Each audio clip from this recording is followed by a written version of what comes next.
Hola, soy Ernesto y en Vanguardia queremos llevarte el derecho del trabajo de forma sencilla y entretenida. ¿Quieres saber cuál es el engaño detrás de las preguntas de la consulta popular? Quédate, en Vanguardia te tenemos el mejor análisis. Pues bien, mediante decreto 639 del 11 de junio de 2025, el gobierno nacional convocó al pueblo colombiano para que a través de una consulta popular se pronunciara frente a 12 afirmaciones.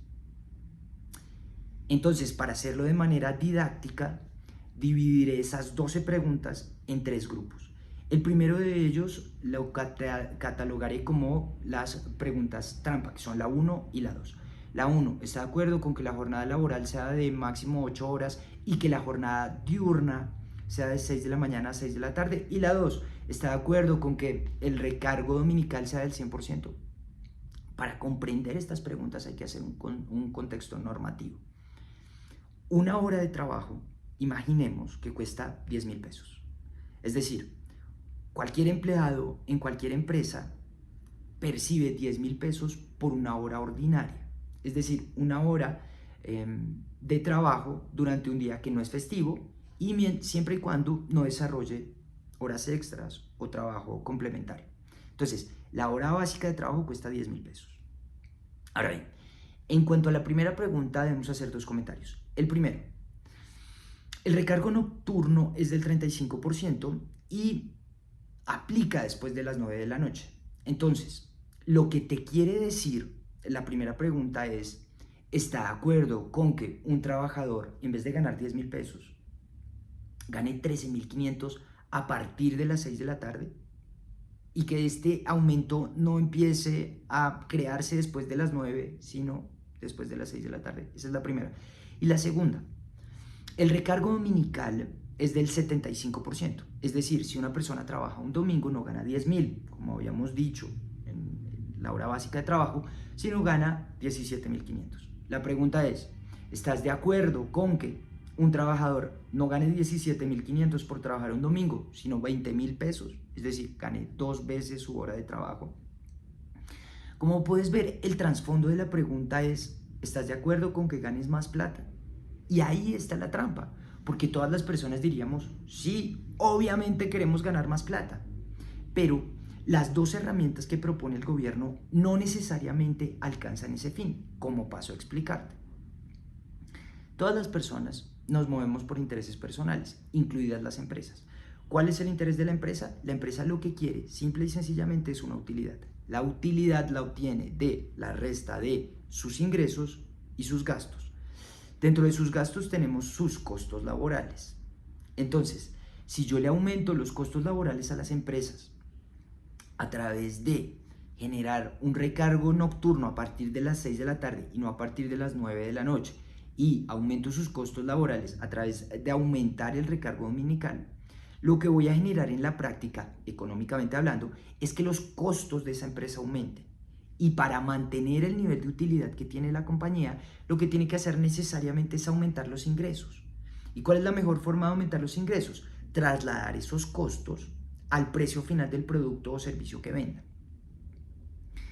Entonces, si tú llegas a contestar que sí, que estás de acuerdo con la pregunta 1 y 2 de la consulta popular, lo que vas a generar en un principio es percibir un sueldo más alto. Pero ese sueldo más alto te va a alcanzar para comprar menos cosas, porque los productos y los servicios que se prestan en la sociedad van a ser más caros. Como puedes darte cuenta, es una trampa, porque te prometen más dinero, pero con ese dinero te alcanza para comprar menos cosas. El segundo grupo de preguntas lo catalogamos como el grupo de preguntas venenosas o las que tienen veneno, que son las preguntas 3 y 12. La 3, ¿está de acuerdo con que se generen tasas para financiar los proyectos de pequeñas y medianas empresas? Y la 12, ¿está de acuerdo con que se constituya un fondo para financiar bonos pensionales para campesinos?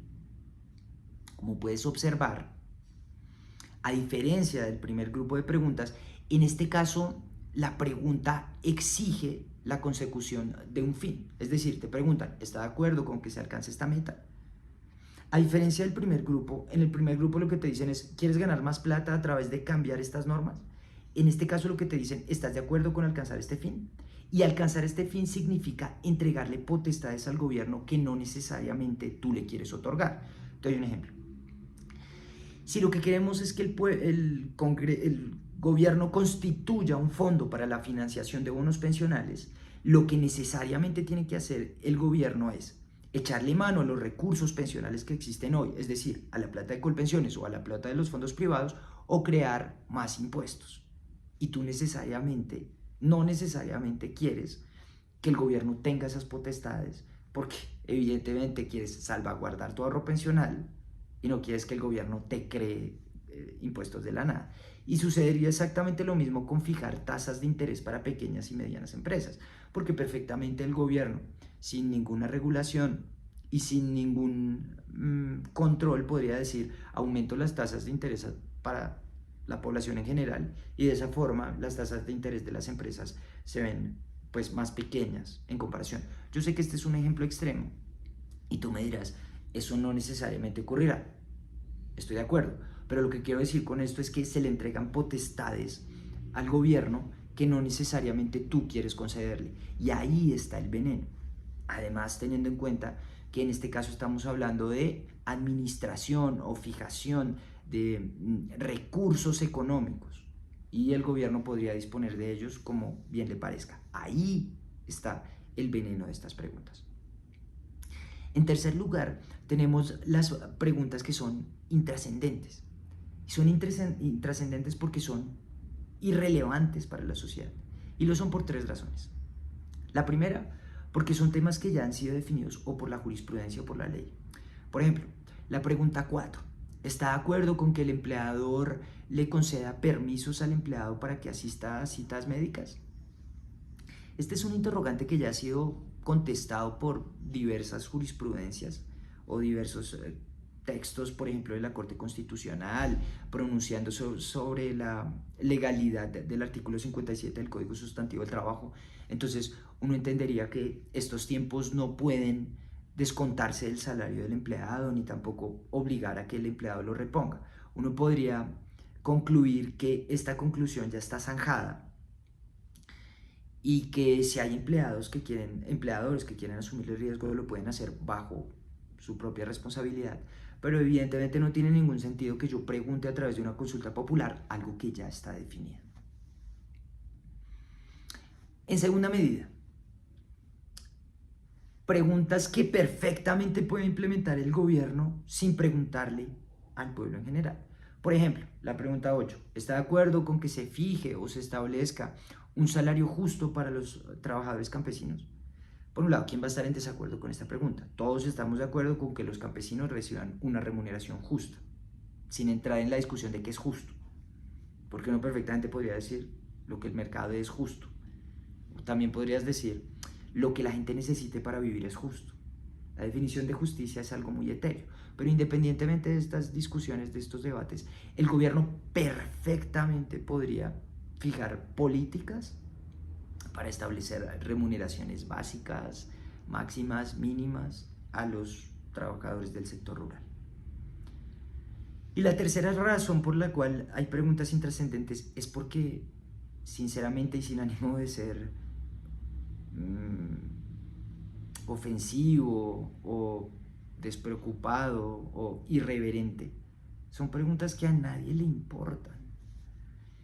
¿Qué porcentaje de la población colombiana sabe que es un contrato sindical? Creo que muy baja, ¿cierto?